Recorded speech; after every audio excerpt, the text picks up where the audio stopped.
I met Martin Tillman for the first time ever last year.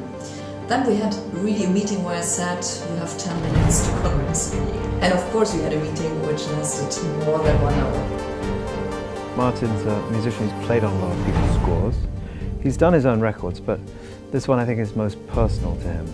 I know Martin that I can't really remember how we entered each other's life. All it seems to me is like we've always been brothers in arms. He's played on a lot of my scores, a lot of Hans Zimmer scores.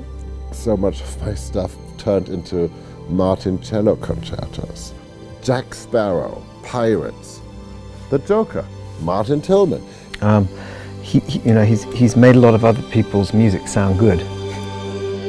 Well, I'm a simple man, and Superhuman literally wanted to be an album where it's completely free of any predetermined styles and musical styles, and it was a lot of experimenting.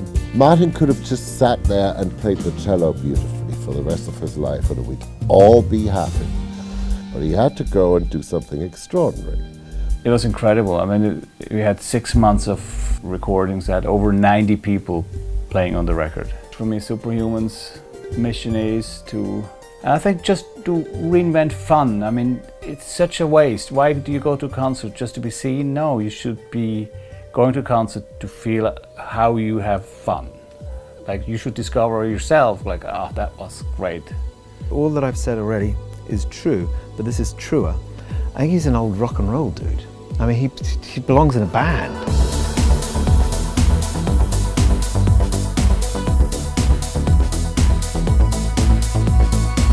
And that's why I think Superhuman, it should be a good night out to go and see it, because it is Martin and his band, really.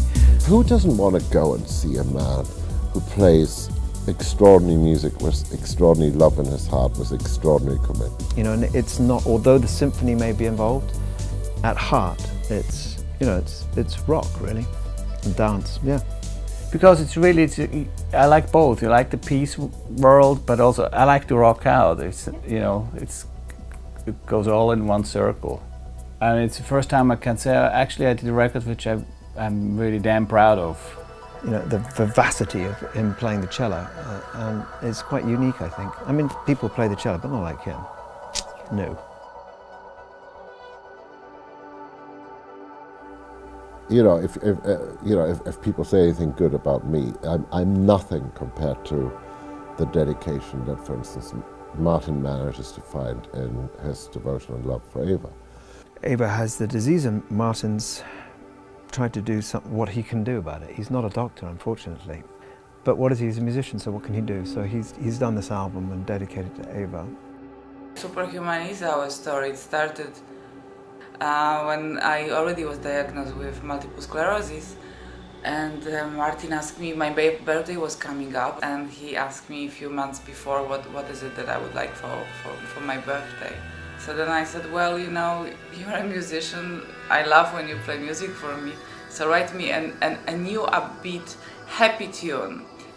So I told her, I can't write you a happy song because all I do is Hannibal and thrillers and Black Hawk Down and all those Dark Knight movies, and I'm not made for happy music. I mean, because I just literally had no idea how to write a happy song. And I knew it would pose a challenge for him, but then he went to the studio and magic happened. From some place, creativity kicked in, and all of a sudden he came and played to me this beautiful tune. She loved it, and she said, look, you can do it. And I go, interesting. And then I sort of waited a year till it hit me, why don't I do an album?